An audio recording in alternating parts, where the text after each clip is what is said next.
Pelantikan Musa Aman antara nasihat Anwar, kuasa Agong, dan kontroversi rasuah. Salam sejahtera dan selamat kembali sekali lagi di channel ini Current Sphere MY. Terima kasih karena telah bersama-sama kami selama ini. Pelantikan Musa Aman sebagai yang dipertua negeri Sabah terus mencetuskan polemik panas. Adakah ini satu pengkhianatan terhadap prinsip reformasi atau sekadar realiti politik yang perlu diterima? Mari kita bongkar segala fakta dan persoalan dalam video ini. Bekas Ketua Menteri Sabah Tan Sri Musa Aman secara resmi dilantik sebagai yang dipertua negeri Sabah yang baru. Beliau dijadwalkan memulakan tugas pada 1 Januari 2025 menggantikan Tun Juhar Mahirudin yang tamat tempo perkhidmatannya pada 31 Desember 2024. Tempo perkhidmatan Musa Aman dijangka berakhir pada 31 Desember 2028.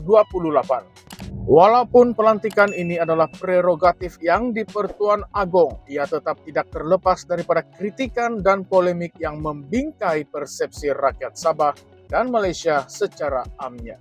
Pelantikan ini menjadi topik panas karena ia membawa kembali ingatan kepada kontroversi lama yang membayangi Musa Aman.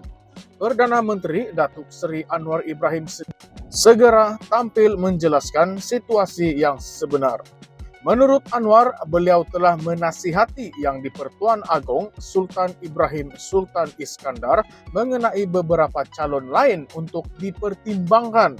Anwar mendedahkan bahwa Ketua Menteri Sabah Datuk Seri Haji Noor hanya mencadangkan satu nama, yaitu Musa Aman. Meskipun terdapat beberapa alternatif lain yang boleh dipertimbangkan.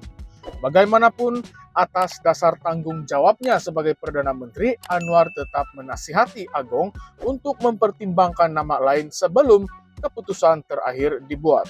Di bawah perkara 1 Perlembagaan Negeri Sabah, pelantikan yang di-Pertua Negeri dibuat atas budi bicara Agong selepas berunding dengan Ketua Menteri Sabah.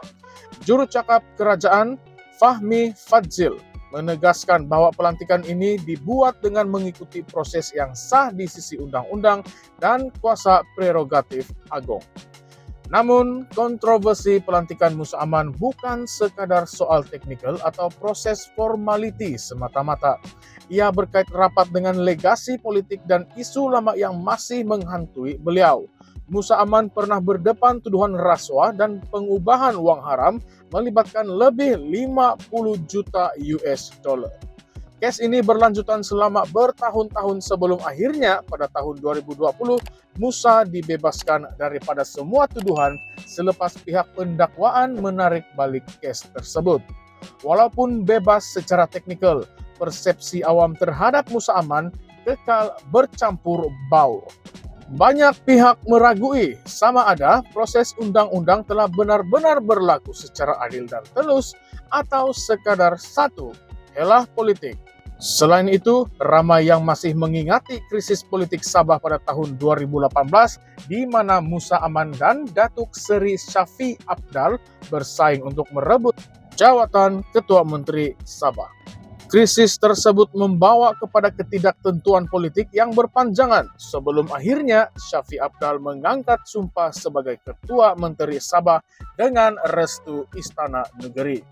Image Musa Aman sebagai pemimpin yang penuh kontroversi juga terus menjadi faktor penting dalam perdebatan mengenai pelantikannya sebagai yang di-Pertua Negeri. Ramai yang bertanya, mengapa hanya satu nama yang dicadangkan oleh Ketua Menteri Haji Noor? Adakah terdapat perbincangan atau rundingan di sebalik tabir yang mempengaruhi keputusan ini? Malah timbul persoalan sama ada pelantikan ini adalah sebahagian daripada deal politik untuk memastikan kestabilan di Sabah, memandangkan politik negeri tersebut sering dilanda pergolakan dan peralihan kuasa. Lebih membimbangkan, adakah ini menandakan satu kompromi terhadap prinsip reformasi yang selama ini diperjuangkan oleh Pakatan Harapan dan Anwar Ibrahim sendiri? Kritikan bahwa kerajaan Anwar telah menggadaikan prinsip reformasi semakin lantang disuarakan oleh segelintir pihak yang melihat pelantikan Musa Aman sebagai simbol hipokrasi politik. Di Sabah, Pelantikan Musa Aman turut mencetuskan kebimbangan dalam kalangan pemimpin tempatan dan masyarakat sipil.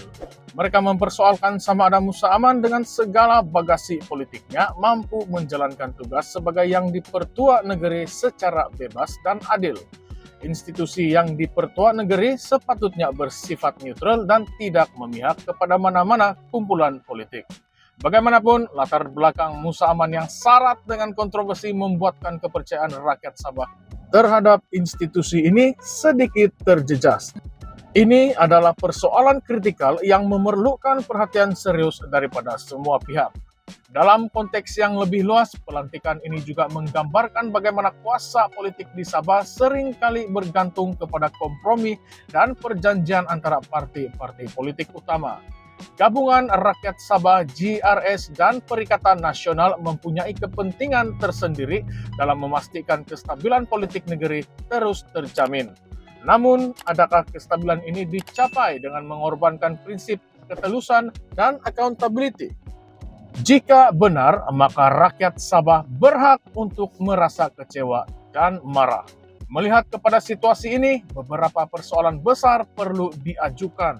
Adakah pelantikan Musa Aman sebagai yang dipertua negeri Sabah merupakan satu keputusan bijak untuk memastikan kestabilan politik, atau adakah ia satu kompromi yang mencemarkan imej kerajaan pusat?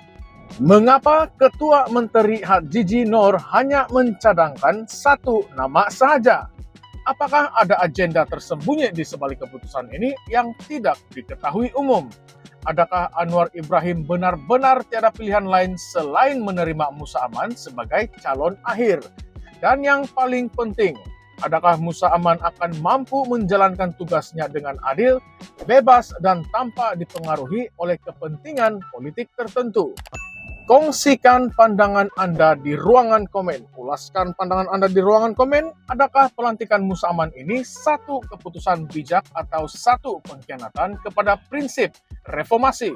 Jangan lupa untuk like, share, dan subscribe untuk lebih banyak analisis mendalam di Current Sphere MY. Setiap keputusan politik pasti ada pengorbanan dan harga yang perlu dibayar. Tapi persoalannya, siapakah yang akan membayar harga itu? Jumpa lagi dalam episode seterusnya di Current Sphere MY. Sekian, terima kasih.